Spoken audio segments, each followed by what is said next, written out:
I am Sister Meshawn Siddiq, and this is my story. What's your story? Gotcha. So for the people who don't know, I'm like, tell them where you're from. I was born in Selma, Alabama, but I was raised in New Orleans, so Uptown Girls, Barone and Fusha, and Short Street in Carrollton. Gotcha. So growing up in New Orleans, like tell the people, how it was for you. Uh, I love New Orleans. I mean, when I first moved here from Alabama, it was a culture shock being a Alabama girl with the accent. I remember I went to Lafayette. That was a culture shock. My first couple of weeks in school, I got hit in the nose by a little boy who was supposed to like me. My mama didn't like that, so I moved from Lafayette to Allen, trying to get me in a more different type of school setting. So I went to Allen, and then after Allen, I went to St. Mary's Academy. So Catholic school girl, went to all the St. Mary's dances, Warren Easton dances, 3-5 talent shows. So like socialized, and it was fun growing up in New Orleans. Gotcha. So where did you actually graduate from? High school, St. Mary's Academy, and then I went to Xavier University. Finished from there. Okay. So but after graduating college, what field did you actually get into? So I went to Xavier Chemistry Pre-Med. So originally I wanted to be a doctor. After my senior year in college, decided that I didn't want to do that. My mom, I was always into maternal and child health, working with children and working with moms. And so we found out that there's a field called public health. So I looked into it, applied to Tulane, applied to George Washington University in DC, and got accepted in DC. Went there for 4 years just to study maternal and child health, and that was the pathway into why I do what I do. Gotcha. So for the people who probably not in that field or probably not that book smart, kind of explain it, but the duties of that, of that career. So in public health, we look at like the population of people. So you have doctors, they do patient care, like one-on-one, trying to make sure people taking their medication. With public health, we're looking at all the diseases across our community. So mine is maternal and child health. So Black women are dying much faster than white women when it turns a childbirth, and our babies are dying at a much higher rate. So as a public health professional, I study why they're dying, and then I work with policies and programs to make changes in the community. Gotcha. So, like, like, bring me back to the year that but you said, what, hey, but this is what I'm gonna do. I'm for, basically you just locked and say, I'm gonna do this. You gonna do this for the rest of my life. I'm gonna say that. Well, I have to say, though, what really got me focusing on public health, how it really kind of designed of what I wanted to do for my people. So growing up in New Orleans, you see like poverty, you see that people dying from different diseases, you see gun violence and all of that. So there was a spiritual journey for me as well. So I remember being in high school and talking to my religion teacher about this Bible verse, talking about be perfect like your Father in heaven is perfect. So at 14, I'm like, I'm a sinner. I can't be perfect. And so the nun couldn't answer that question. And so when I was 20 years old, I went to the mosque, and the brother that was speaking, he talked about be ye perfected. And so for me, I knew that I could be perfected. I could be a better Meshawn than I am today. So whatever I do, I can perfect that. So going to the mosque, going to the Nation of Islam, it was all about not just praying to God and doing paying charity. It was about changing your community.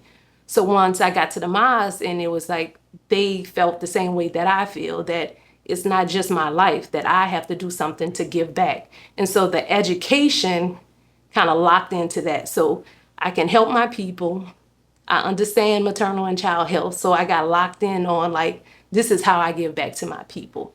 I know the books of it, but I didn't want just a job that paid me well. I wanted a job where I wake up every day, I'm helping people. I go to sleep, I'm helping people. I'm praying, get up to help people. So the nation kind of steered me into how can I help my people? Right. But also, speaking on, child and I'm maternal, but there's a high rise in And but for women, for us, I'm like postpartum, like a lot of women are experiencing a different type of like thoughts in the head after having these kids. So like I'm like, what's your advice to like the people that you know actually probably going through things like that, like postpartum, because like it's real. Oh yeah, it's real. So again, got to take it to what I'm taught in the mosque. So the minister has a lecture, a series called "How to Give Birth to a God," and in that series, he talked about like you start with the process like choosing the right mate. In our maternal mortality crisis, people are dying from overdose. They're dying from homicide. These are women that just gave birth. This is why women in Louisiana are dying. So choosing the right mate. So we have to clean ourselves up before we choose our mate. Once we choose our mate, then what we're feeding into our mind when we're pregnant. So listening to the right things. What movies are you watching? What scriptures are you reading? All of those play a role into what you're going to give birth to. In the Maz, our women, we remove ourselves from the community so that we're not tampered with other people's thoughts. They're not feeding us negative energy and negative thoughts. In the real world, we don't have that. People are living with real life foolishness. Like we got to go to work as women. So that's stress on our bodies. We're dealing with relationship issues. We're dealing with poverty. We're dealing with crime, hearing gun violence. So my advice for people, and it's not just a woman, so it's the family. So I'm a firm believer in is man and woman. Whoever is raising that child, they have to do this together. So coming up with a birth plan, talking about like, what do we want to do for this child? So that's the first thing that I recommend. The couple having that conversation about it and getting help during the pregnancy when you have those thoughts. Those thoughts are real. So if I have a thought that I'm afraid my baby gonna die, if I have the thought that somebody's gonna kill me, that's real information. And you should be able to talk to your partner about it, and you should be able to talk to your doctor about it. So the first thing is understand every little thought or big thought is something that you should get advice on. So in my public health, I do with policy. And one of the things that we really focus on is making sure that every woman in Louisiana is required that the doctor screen them for the stuff that you're talking about, the emotional health issues.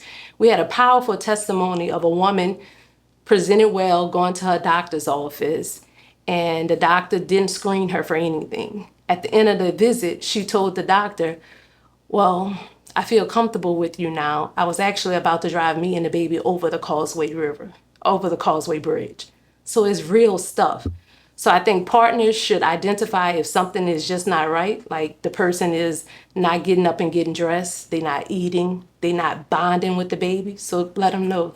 So the first thing is go get help. It's okay to have bad thoughts. Right. And you know, and that's so much like, you know, as a man, I'm gonna say as a man, like, you know, if you just focus on making money and provide, like you really not paying attention to your wife like that, like, you know, if you felt like, you know, actually before she had, you know, and before she had this baby, she was a normal person. So like if you're not paying attention, she might be feeling the way and you might get that call one day. Yeah. You don't know what people are going through, and that's one of the things that we teach, like teaching the partner to observe those signs. It's okay to have those issues. People feel bad that I feel like I want to hurt my baby. I feel bad that I want to hurt myself, and they'll push through it. We push through so many things as Black women, and we really should just scream out for help. And I think, like you said, the partners, you don't know.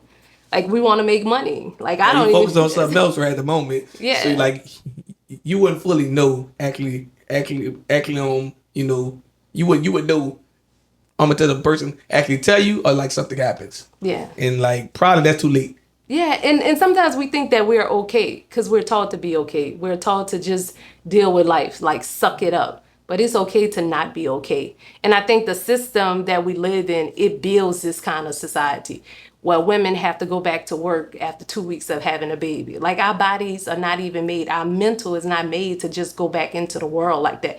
We need to have time that we sit down, bond with the baby, bond with the partner, and we're creating life. Like, we are creating people that are going to make changes in the world, and we got to throw them to daycare so early. Like, it's very important not only for the mom to do it, but the dad to be involved in that process as well. Right. And like I was just speaking on like the dad version, like, I don't think men just be thinking like, oh man, I gotta, stay there and like nurture the mom and the baby. Like, man, I gotta, I gotta keep these bills paid and keep the different things, and you're not thinking about, but actually what your partner is actually going through. Yeah. So I want to speak on that thing. I mean, but on that topic at the moment. But anyways, we're gonna move forward with your journey as well. So like, how did you find like the like Nation of Islam? I want to say that correctly. Yes, it is the Nation of Islam. So I first heard about it in 1995, the Million Man March. So I was just finishing high school. Someone that I knew from high school introduced it, told me about the Million Man March, gave me the Final Call newspaper. I had told you about the Bible verse so I'd never had the resolution of what that Bible verse meant for me. So in my senior year of high school, I would study all of the religions. I studied Judaism, I studied Buddhism, I studied Islam, like trying to find something of meaning to me. And when I was introduced to the Nation of Islam, and the brother encouraged me to stay home to watch the Million Man March on TV. So I was in college at Xavier, but I stayed home all day and watched the Million Man March on TV. And the minister really spoke to me. It spoke to me not only because it felt good as an individual, but it felt good as a woman because of the upliftment of the Black woman. You don't find that in other religions where the woman is just precious. The woman is protected, and that a woman could still have value in the world, that we're not taught to walk behind our man. We're not taught that we can't have jobs. We're not taught that we don't have our mission. There's a lot of value placed in the family, and we know that through the Nation of Islam, we taught about the value of the woman being a part of that mission as well. Gotcha. So I won't say the word right. How is like mosque life actually for like women? Well, you saw coming here today, like we are fully protected. Like as a woman, as a covered woman, that I feel like when I go out into the world, because people know that I represent, like this doesn't represent like a woman that's not doing something right. Like I am striving to be a woman of God. So the way that we dress, it shows that we're not trying to be man's woman, we're trying to be God's woman. So that's a lot of freedom in that. Like we make mistakes, we make bad decisions, but we're always constantly striving to do it. So it's a level of peace being a Muslim and being a woman in the Nation of Islam. Gotcha. So like, everyone, I'm like Muslim woman. Are y'all, like for the people who don't know, are y'all actually like allowed to actually work? Yes.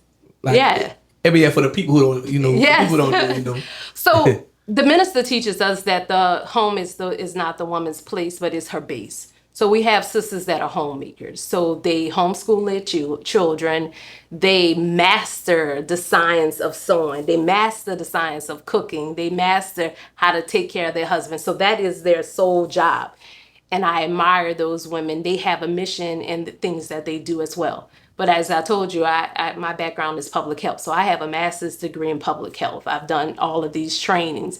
And so I work full time. I'm a leader in public health, but I'm also a woman that wants to have a husband and all of those things. So yeah, we can work, we can make money, but there's freedom in that as well because our husbands are the lead or the head. As long as they have God as their head, then we follow them and submit to. And so there's beauty in that as well. Gotcha. So for yourself, how do you, balance, being this person, being one, having to and not only work at your job, but actually lead at your job and, be this, be this person, at the mosque as well.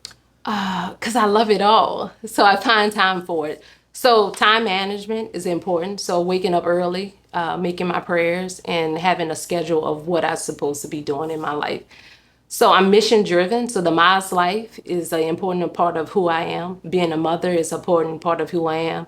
Being a public health leader is an important leader.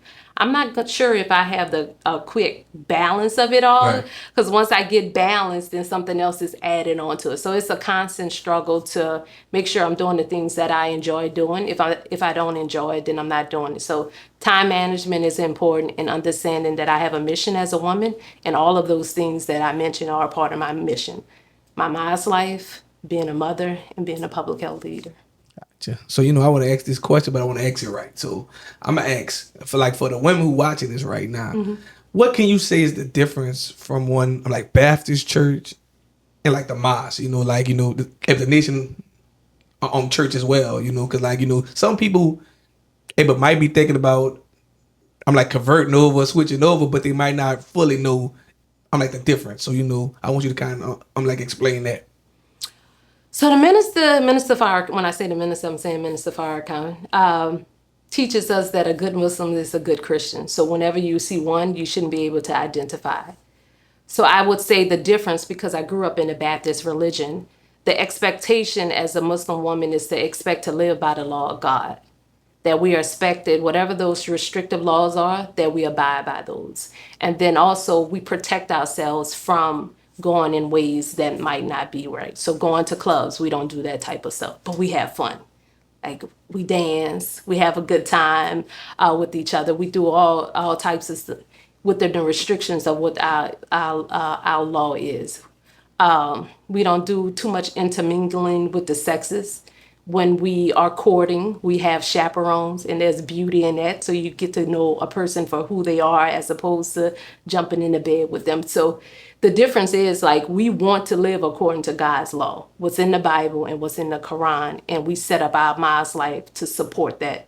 So like if you had someone that was using drugs, if they're a recovering addict, you don't want to put them in a room full of drugs or in an environment where they're going to be exposed to that type of stuff. So the difference is we set up our lives so that we can live as much as we can according to God's law, and then have fun doing it.